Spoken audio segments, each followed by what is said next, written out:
మన పార్టీ కార్యకర్తలు కూడా చాలామంది వరద బాధితులకు సహాయ కార్యక్రమాల్లో నిమగ్నమై ఉన్నారు. కాబట్టి ఆ దృష్టితో సభ్యత్వ సేకరణ కార్యక్రమం ఏదైతే రాష్ట్ర స్థాయి మేము తీసుకోవాల్సినటువంటి కార్యక్రమాన్ని వాయిదా వేయడం జరిగింది. కొంత ముంపు ప్రాంతాల ప్రజలు కొంత తేరుకున్నాక త్వరలోనే సభ్యత సేకరణకు సంబంధించినటువంటి కార్యాచరణ ప్రకటించి ఆ యొక్క సభ్యత సేకరణ ప్రారంభిస్తాం. వాస్తవంగా గత 4-5 రోజులుగా దాదాపు 11 జిల్లాలలో వర్షాల కారణంగా ప్రజలు అనేక రకాల ఇబ్బందులకు ఎదుర్కొంటున్నారు. దురదృష్టవశాత్తు కొంతమంది చనిపోవడం కూడా జరిగింది. ముఖ్యంగా ఖమ్మము, మహబూబాబాద్ ప్రాంతాలకు సంబంధించినటువంటి ప్రజలు చాలా నష్టపోయారు.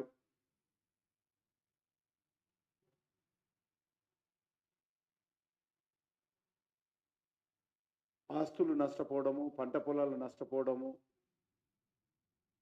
రోడ్లు, రైల్వే ఇటువంటివి కూడా చాలా ఇబ్బందులకు గురైంది.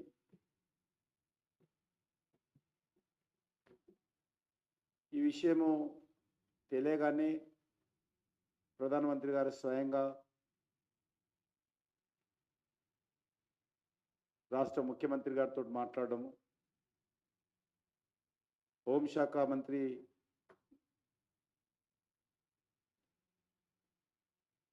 అమిత్ షా గారు కూడా రాష్ట్ర ముఖ్యమంత్రి గారితో మాట్లాడము, కావలసినటువంటి వరద బాధితులను ఆదుకోవడం కోసం ఎన్డీఆర్ఎఫ్ బృందాలను కూడా వెంటనే పంపించడము, కేంద్ర హోంశాఖ మంత్రి రాష్ట్ర చీఫ్ సెక్రటరీతో ఎప్పటికప్పుడు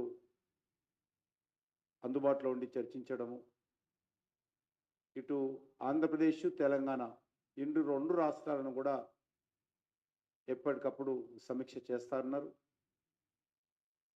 హోమ్ మినిస్ట్రీ నుంచి రెగ్యులర్గా మానిటరింగ్ చేసి రాష్ట్ర ప్రభుత్వాలకు కావలసినటువంటి కోఆర్డినేషన్ చేసేటువంటి ప్రయత్నం చేస్తూ ఉన్నాం.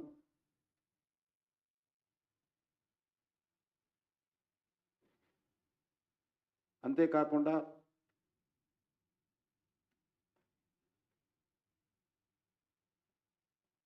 జాతీయ రహదారులు ఏవైతే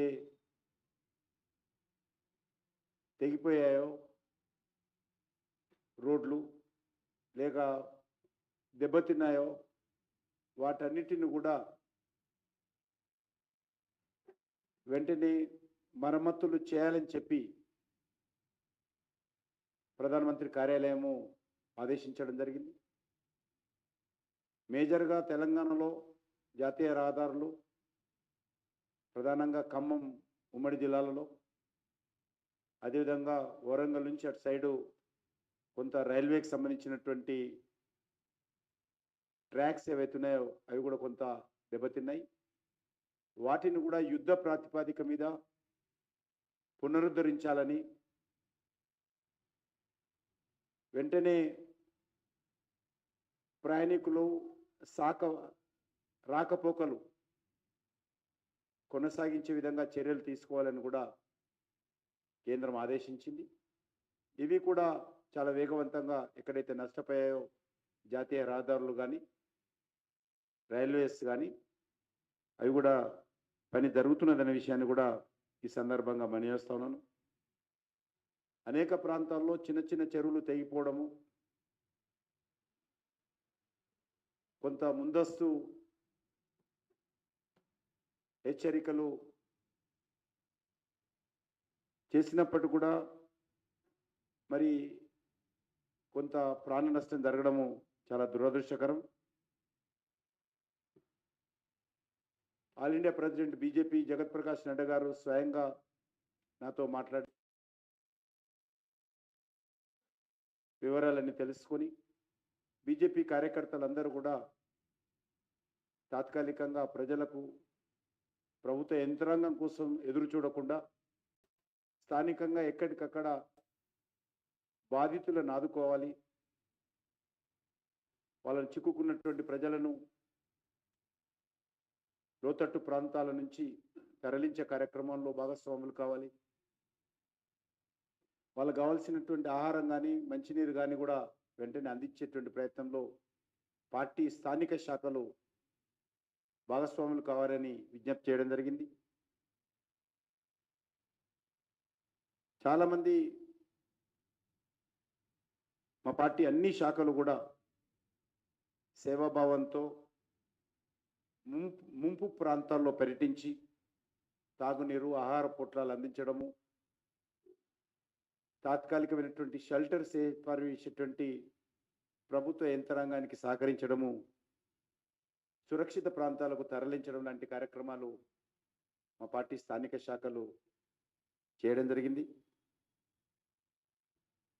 మేము కూడా చాలా స్పష్టంగా మా పార్టీ నాయకులకు ఈ 1-2-3 రోజులు ఎవరి పొరపాట్లున్నా కూడా ఏ రకమైనటువంటి రాజకీయ విమర్శలకు తావు లేకుండా మనము ఈ ప్రకృతి వైపరీత్యం వచ్చిన సందర్భంగా అది చిన్నదైనా పెద్దదైనా మనము సేవాభావనతోటే ఉండాలనే విషయాన్ని చెప్పడం జరిగింది. కొంత 1-2 రోజుల తర్వాత ఎక్కడ పొరపాటు జరిగింది, ఏం జరిగింది, దాని మీద లోతైనటువంటి విశ్లేషణ చేయవచ్చు. కానీ అప్పటి వరకు ఆ విషయాల జోలికి పోకుండా ఈ యొక్క సహాయక చర్యల్లోనే భాగస్వాములు కావాలని చెప్పి కూడా నేను మా శాఖలన్నిటిని కోరడం జరిగింది.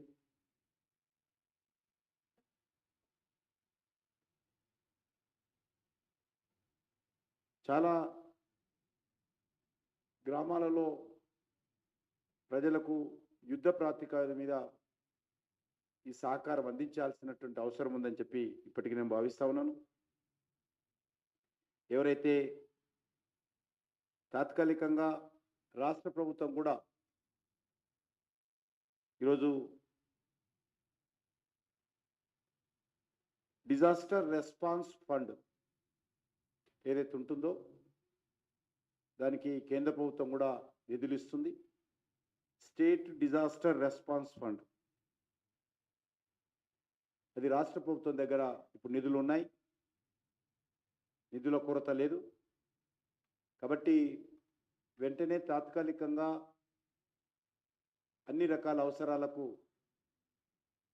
ఆ డబ్బును ఉపయోగించి బాధితులను ఆదుకునేటువంటి కార్యక్రమం చేపట్టాలని కూడా ఈ సందర్భంగా కోరుతా ఉన్నాను. కొంత రాష్ట్ర ప్రభుత్వము గతంలో టీఆర్ఎస్ ప్రభుత్వం కావచ్చు, ఇప్పుడు ఉన్నటువంటి ప్రభుత్వం కావచ్చు, గతంలో విడుదల చేసినటువంటి నిధులకు స్టేట్ డిజాస్టర్ రిలీఫ్ ఫండ్కి సంబంధించి, రెస్పాన్స్ ఫండ్ రిలీఫ్ ఫండ్కి సంబంధించి ఇంకా యూటిలైజేషన్ సర్టిఫికెట్స్ కేంద్రానికి సమర్పించలేదు. దాని కారణంగా ఈ సంవత్సరం నిధులు విడుదలైనప్పటికీ కూడా రాష్ట్రానికి అది చేరుకోలేదు. ఈ విషయం నేను హోమ్ సెక్రటరీతో మాట్లాడాను. ఇప్పటికి ఉన్నటువంటి డబ్బు అయిపోతే యూటిలైజేషన్ సర్టిఫికెట్ ఇవ్వకుండా కూడా ఆ డబ్బులు తాత్కాలికంగా ఎమర్జెన్సీగా పంపే విధంగా చర్యలు తీసుకోవాలని చెప్పి కూడా రిక్వెస్ట్ చేశాను. ఇది 1 జూన్కు రిలీజ్ అయింది, ఒక 208 కోట్లు. అది కూడా గైడ్ లైన్స్ కానీ కండిషన్స్ కానీ ఫుల్ఫిల్ చేయని కారణంగా కేంద్ర ప్రభుత్వం దగ్గరనే ఉంది. ఆ డబ్బు కూడా పంపే ఏర్పాటు చేస్తాం. స్టేటు ఆడిటర్ జనరల్ రిపోర్ట్ ప్రకారం 1,345 కోట్లు ఈరోజు రాష్ట్ర ప్రభుత్వం దగ్గర disaster response fund, state disaster response fund ఉన్నది. అది పూర్తి స్థాయిలో వరద బాధిత ప్రాంతాలకు సంబంధించి సహాయ కార్యక్రమాలకు ఖర్చు చేయవచ్చు. కాబట్టి ఇప్పుడు ఉన్నటువంటి డబ్బు కావచ్చు, ఇంకా గతంలో చేసినటువంటి ఖర్చుకు సంబంధించినటువంటి యూసీ ఇచ్చినట్లయితే మరొక 208 కోట్లు కూడా ఉన్నాయి. ఈ లోపల రాష్ట్ర ప్రభుత్వం ఇచ్చేటువంటి నివేదిక ఆధారంగా కేంద్ర బృందాలు, అధికార బృందాలు వచ్చి ఆ ప్రాంతాల్లో పర్యటిస్తారు. పర్యటించిన ఆధారంగా అంచనా వేసి రాష్ట్రానికి సహకారం అందిస్తారు. కాబట్టి అది పెద్ద ఇబ్బంది కూడా కాదు. కాబట్టి అది వెంటనే ఆ రకమైనటువంటి కార్యక్రమాలకు ముందుకు వెళ్ళవచ్చు అనే విషయాన్ని కూడా ఈ సందర్భంగా మనవి చేస్తా ఉన్నాను. ఇదే కాకుండా ఎవరైతే వరదల కారణంగా చనిపోయినటువంటి మృతుల కుటుంబాలకు 3 లక్షల రూపాయలు కేంద్ర ప్రభుత్వం ఎక్స్గ్రేషియా ఇస్తుంది. కాబట్టి ఇప్పటికే రాష్ట్ర ప్రభుత్వం 5 లక్షలు ప్రకటించింది. మరొక 3 లక్షలు కేంద్ర ప్రభుత్వం ఈ యొక్క నియమం ప్రకారం ఇచ్చే అవకాశం ఉంది. నాకు తెలియదు ముఖ్యమంత్రి గారు ఈ 3 లక్షలను కలుపుకొని 5 లక్షలు ప్రకటించాడా, లేక రాష్ట్ర ప్రభుత్వం తరఫున ప్రత్యేకంగా 5 లక్షలు ప్రకటించాడా, నాకు ఆ విషయం తెలియదు. కానీ కేంద్ర ప్రభుత్వం నియమావళి మీకు కూడా ఇస్తాను. ఇప్పుడు నామ్స్ ఏవైతే గైడ్లైన్స్ ఇలాంటి ప్రకృతి వైపరీత్యాలు వచ్చినప్పుడు ఏ రకంగా సహకారం అందిస్తామో గైడ్లైన్స్ కూడా మీకు అందిస్తాను. దాంట్లో 3 లక్షలు కేంద్ర ప్రభుత్వం వాటా ఇస్తుంది. అదేవిధంగా క్షతగాత్రులు ఎవరైతే ఉంటారో వాళ్ళకు కూడా 2.5 lakhs ఇచ్చేటువంటి అవకాశం కూడా అందులో పొందుపరచడం జరిగింది. హాస్పిటల్లో ఉంటే హాస్పిటల్లో ఉన్నటువంటి పేషెంట్స్కు సహకారం, ఆర్థిక సహకారం అందిస్తారు. వారం రోజుల కంటే ఎక్కువ ఉంటే 16,000, వారం రోజుల లోపు ఉంటే 5,400 ఈ యొక్క హాస్పిటల్ ఖర్చుల కోసం ఇవ్వాలని కూడా కేంద్ర ప్రభుత్వం నిర్ణయించింది. ఇందులో చాలా చిన్న చిన్న విషయాలకు ఇళ్లలో నీటి వచ్చి మొత్తం నష్టపోతే బట్టలతో సహా తాత్కాలికంగా దుస్తుల కోసం 2,500, ఈవెన్ వంట పాత్రలు పోతే వంట పాత్రలు పోయినటువంటి వాళ్ళకు 2,500, పాడి పశువులు అయితే ఆధారపడి పాడి పశువులు ఉన్నాయో అవి ఒకవేళ వరదల్లో చనిపోయినా కొట్టుకుపోయినా 37,500 రూపాయలు. గొర్రెలు మేకలు లాంటి దాన్ని కూడా ఒక్కొక్క దానికి 4,000 చొప్పున 30 గొర్రెలకు కానీ 30 మేకలకు కానీ ఒక కుటుంబానికి ఇచ్చే అవకాశం ఉంది. అదేవిధంగా వ్యవసాయం చేస్తున్నటువంటి ఎద్దు కూడా ఇందులో కొట్టుకపోయినా చనిపోయినా 32,000 ఇవ్వాలని చెప్పి కూడా కొత్త గైడ్లైన్స్లో కేంద్ర ప్రభుత్వం నిర్ణయించడం జరిగింది. జీవనోపాధి కోల్పోయినటువంటి వాళ్లకు మన్రేగా కింద అడిషనల్ పని దినాలు కూడా కల్పించేటువంటి అవకాశం ఉంది. కాబట్టి ఎన్ని పని దినాలు కల్పించాలనేది రాష్ట్ర ప్రభుత్వ చేతిలోనే ఉంటుంది. కాబట్టి మన్రేగా కింద కూడా ఉండేటువంటి నిధులు కూడా ఈ యొక్క అడిషనల్ పని దినాలు కల్పించి వాళ్ళని ఆదుకునే విధంగా చర్యలు తీసుకోవచ్చు. అదేవిధంగా మట్టి పేరకపోతే, ఇసుక పేరకపోతే వరదల కారణంగా దాన్ని తొలగించడం కోసం కూడా కేంద్ర ప్రభుత్వము హెక్టార్ అంటే 2.5 acres చొప్పున రైతులకు 18,000 వరకు, ఒక హెక్టార్కు 18,000 వరకు ఇచ్చేటువంటి అవకాశం ఉందనే విషయాన్ని కూడా ఈ సందర్భంగా మనం చేస్తున్నాం. అదేవిధంగా ఉద్యాన పంటలకు లేక ఇతర పంటలకు కూడా ఆర్థిక సహకారం అందించేటువంటి అవకాశం ఉంది. పామ్ ఆయిల్ కావచ్చు, కొబ్బరి కావచ్చు, ఇటువంటి ప్రాంతాలకు కూడా సహకారం అందించేటువంటి అవకాశం ఉందనే విషయాన్ని ఈ సందర్భంగా మనవి చేస్తూ, రాష్ట్ర ప్రభుత్వం కూడా పూర్తిగా వివరాలు సేకరించి కేంద్ర ప్రభుత్వం నుంచి రావాల్సినటువంటి సహకారం పొందాలని కూడా నేను ఈ సందర్భంగా మనవి చేస్తూ, ఏదైతే గతంలో ఇచ్చినటువంటి డబ్బులకు, గతంలో రిలీజ్ చేసినటువంటి నిధులకు యూటిలైజేషన్ సర్టిఫికెట్ ఇచ్చి మరి అడిషనల్ అమౌంట్ కూడా ఈ యొక్క స్టేట్ డిజాస్టర్ రెస్పాన్స్ ఫండ్కు SDRF దానికి నిధులు పొందాల్సినటువంటి అవకాశం ఉందనే విషయాన్ని కూడా ఈ సందర్భంగా మనవి చేస్తా ఉన్నాను. ఈరోజు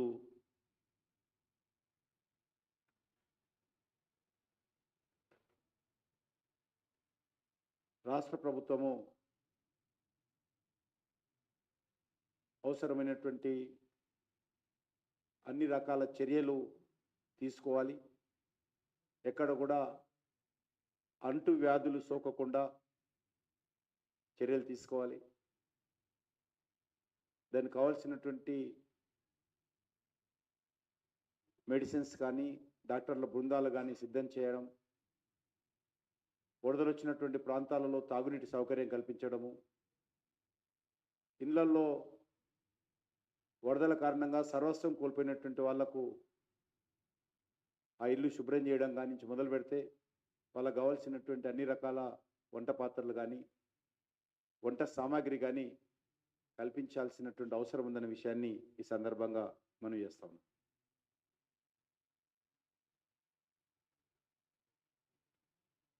ఆ ఆర్డర్ కాపీ కూడా మీకు ఇస్తాం, అది కూడా ఉపయోగించుకోవచ్చు.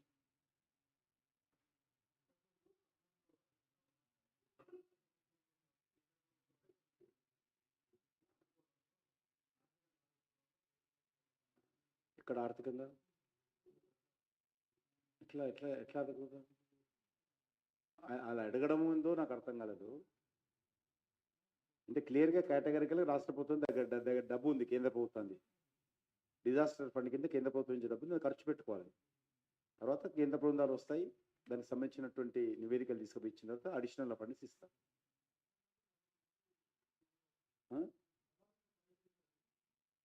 తప్పకుండా అవసరం అనుకుంటే పర్యటిస్తారు. ఇట్లా అట్లా ఎక్కడ లేదు. ఇప్పుడు జాతీయ విపత్తు ఏడ ప్రకటిస్తారు. ఇప్పుడు సహాయం చేస్తున్నాం కదా, ఏ విపత్తు అయితే ప్రజలను ఆదుకోవాలి, వాళ్ళకు సహకారం అందించాలి. ఇప్పుడు ఉన్న డబ్బు అయితే ఖర్చు పెట్టని ఉండేది. వాళ్ళు అడగడంలో ఏముంది, అందరూ అడుగుతారు. అసలు ఎంతైందో అంచనా లేదు. ఎవరు ప్రజలు అడిగితే తెలుస్తుంది. ఎవరు ఇంతవరకు అధికారులు పోలేదని చెప్తారు. ఎక్కడైతే బాధితులు ఉన్నారో ఇంతవరకు ఏ అధికారి కూడా మా దగ్గరికి రాలేదని ప్రజలు టీవీలలో చెప్తా ఉంటే, ఇక అంచనా ఏడో కూర్చొని అంచనా వేసి అది ఇది అంటే ఎట్లయితే? జనరల్ మా రూల్ ఏంటంటే, మనము ఇమ్మీడియట్గా పోయి అధికారులను ఇబ్బంది పెట్టొద్దు అనేది ప్రధానమంత్రి గారి ఆదేశం. జనరల్గా అధికారులందరూ కూడా రిలీఫ్ యాక్టివిటీలు ఉన్నప్పుడు మంత్రులు కానీ, కేంద్ర నాయకులు కానీ, ప్రధానమంత్రి కానీ పర్యటించి వాళ్ళ యొక్క దృష్టిని మరి ఇబ్బంది పెట్టకుండా వాళ్ళ యొక్క దాంట్లోనే పనిచేసే విధంగా ఉండాలనేది ఆల్ ఇండియా నామ్స్. మీకు తెలుసు, మన కేరళలో కూడా మొత్తం కొద్దిగా కుదుట పడ్డ తర్వాత ప్రధానమంత్రి గారు వెళ్ళారు. అంత పెద్ద డిజాస్టర్ జరిగిన తర్వాత కూడా అన్ని రకాల సహకారం అందించి కొంత కుదుట పడ్డ తర్వాత అప్పుడు వెళ్ళడం జరిగింది. ప్రజలు ఇంతవరకు వాళ్ళకు మంచినీళ్ళు అందియలేదు, మనం పోయింది లాభం? ఆయన ఇష్టం, అది నేను చెప్పడం. కానీ ఇంతవరకు వాళ్ళకి మంచినీళ్ళు రాలేదు, ఇంతవరకు చిన్నపిల్లలకు పాలు అందడం లేదు, ఇంతవరకు బియ్యం రావడం లేదు, ఆహార పోట్లాలు అందడం లేదు. మనం పోయి చేతులు ఊపితే ఎట్లుంటుంది? కాబట్టి అడగడంలో చేయడంలో తప్పేం లేదు, తప్పకుండా పోతారు.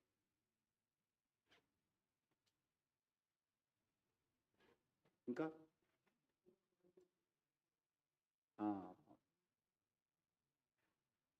హైదరాబాద్ ముక్తి దివస్ అంటే హైదరాబాద్ లిబరేషన్ డే ఏదైతే గత 2 సంవత్సరాలుగా కేంద్ర ప్రభుత్వం ఆధీనంలో హైదరాబాద్లో జరుగుతుందో, అది ఇక భవిష్యత్తులో కూడా ప్రతి సంవత్సరం జరిగే విధంగా కేంద్ర ప్రభుత్వం నిర్ణయం తీసుకుంది. ఈ 1 సంవత్సరం 2 సంవత్సరాలు continuation process. Every year independence day 15th August, republic day 26 జనవరి ఏ రకంగా జరుగుతుందో హైదరాబాద్ లిబరేషన్ డే కూడా సెప్టెంబర్ 17 కేంద్ర ప్రభుత్వం ఆధ్వర్యంలో జరపాలని కేంద్ర ప్రభుత్వం ఆదేశాలు ఇవ్వడం జరిగింది. అందులో భాగంగానే ఈ సెప్టెంబర్ 17 కూడా సికింద్రాబాద్లోని పరేడ్ గ్రౌండ్స్లో ఈ తెలంగాణ గడ్డ మీద నిజాం ఓడించిన రోజు, ఈ తెలంగాణ గడ్డ మీద 3 రంగుల జెండా ఎగిరిన రోజు, ఈ తెలంగాణ గడ్డ మీద భారత రాజ్యాంగం అమలులోకి వచ్చిన రోజు, ఈ యొక్క తెలంగాణ ప్రాంతం భారతదేశంలో విలీనమైన రోజు, భారత సైనికులు నిజాం సైన్యం పైన విజయం సాధించిన రోజు, భారత సైనికులు ట్యాంకులతో ఈ యొక్క తెలంగాణ నిజాం రాజ్యాన్ని చుట్టుముట్టి ఓడించి లొంగ తీసుకొని ఇక్కడ 3 రంగుల జెండా ఎగరేసిన రోజు, ఎక్కడైతే భాషా ప్రయుక్తాలు రాష్ట్రాలు రాకముందు కొన్ని కర్ణాటక భాష మాట్లాడే జిల్లాలు, కొన్ని మరాఠీ మాట్లాడే జిల్లాలు కూడా ఆ రోజు ఈ యొక్క హైదరాబాద్ రాష్ట్రంలోనే ఉండేవి. భాషా ప్రయుక్త రాష్ట్రాలు వచ్చినప్పుడు ఆ జిల్లాలను మహారాష్ట్రలో కొన్ని, కర్ణాటకలో కలపడం జరిగింది. ఇప్పటికీ అక్కడ కర్ణాటక ప్రభుత్వం కానీ, మహారాష్ట్ర ప్రభుత్వం కానీ, రాష్ట్ర ప్రభుత్వాలు గత అనేక సంవత్సరాలుగా హైదరాబాద్ ముక్తి దివస్ పేరుతో అధికారిక కార్యక్రమాలు కొనసాగిస్తున్నారు ప్రభుత్వం తరఫున. దురదృష్టవశాత్తు తెలంగాణ రాష్ట్రంలో మజ్లిస్ పార్టీకి భయపడి, మజ్లిస్ పార్టీ కారణంగా గతంలో ఉన్నటువంటి ఏ ప్రభుత్వాలు కూడా అనేక ఒత్తిళ్ళు వచ్చినప్పటికీ, ఉద్యమాలు జరిగినప్పటికీ, పోరాటాలు చేసినప్పటికీ ఎవ్వరు కూడా చేయలేకపోయారు. చివరకు ప్రతిపక్షంలో ఉన్నటువంటి కేసీఆర్ కూడా చాలా పెద్ద పెద్ద మాటలు మాట్లాడి అధికారంలోకి వచ్చిన తర్వాత ఆయన కూడా చేతులు ఎత్తేశాడు. కాబట్టి ఈరోజు కేంద్ర ప్రభుత్వము చొరవ తీసుకొని కేంద్ర ప్రభుత్వం ఆధ్వర్యంలోనే ఈ ఉత్సవాలు నిర్వహిస్తూ ఉన్నాం. రాష్ట్రంలో అధికారంలోకి వచ్చిన తర్వాత ప్రతి గ్రామంలో ఉన్నటువంటి గ్రామ పంచాయతీ పైన, ప్రతి గ్రామంలో ఉన్నటువంటి ప్రభుత్వ పాఠశాలల పైన రాష్ట్ర వ్యాప్తంగా పెద్ద ఎత్తున ఈ యొక్క ఏదైతే 15th ఆగస్టు స్వాతంత్ర దినోత్సవం, 26 జనవరి గణతంత్ర దినోత్సవం జరుపుతామో అదే విధంగా అదే స్థాయిలోని ఈ యొక్క సెప్టెంబర్ 17 ఉత్సవాలను కూడా భారతీయ జనతా పార్టీ జరుపుతుందని అనేక ఎన్నికల్లో కూడా హామీ ఇచ్చాం. అప్పటి వరకు కేంద్ర ప్రభుత్వం ఆధ్వర్యంలో జరపాలనే నిర్ణయాన్ని అమలు చేస్తూ ఉన్నాం గత 2 సంవత్సరాలుగా. ఈ సంవత్సరం కూడా అదే పద్ధతిలో ఉదయం 9 గంటలకు సికింద్రాబాద్ పరేడ్ గ్రౌండ్లో ఈ యొక్క ఉత్సవాలు నిర్వహిస్తాం.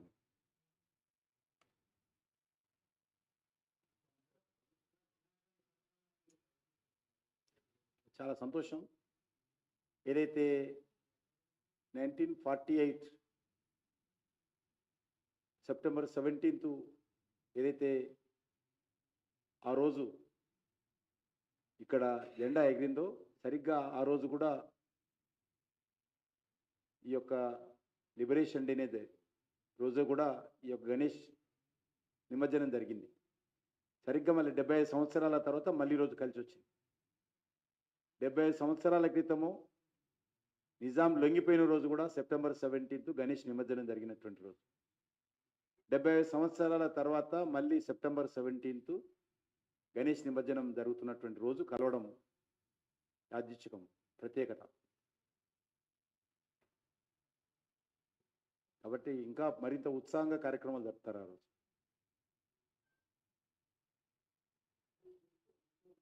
అమిత్ షా గారు, ఇప్పటికైతే అమిత్ షా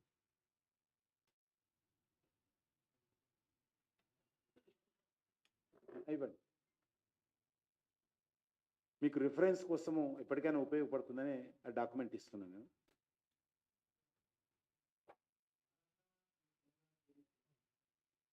ఇంకేమనుకోలే, రేపు మీటింగ్ ఉంది రేపు ఢిల్లీలో. రేపు నిర్ణయించి పిలుస్తాం. ఎక్కడికి నేను చెప్పిన కదా ఇంతకుముందు, మళ్ళీ మీరు ఆల్రెడీ చెప్పేసినది, దానికి జవాబు వచ్చేసింది.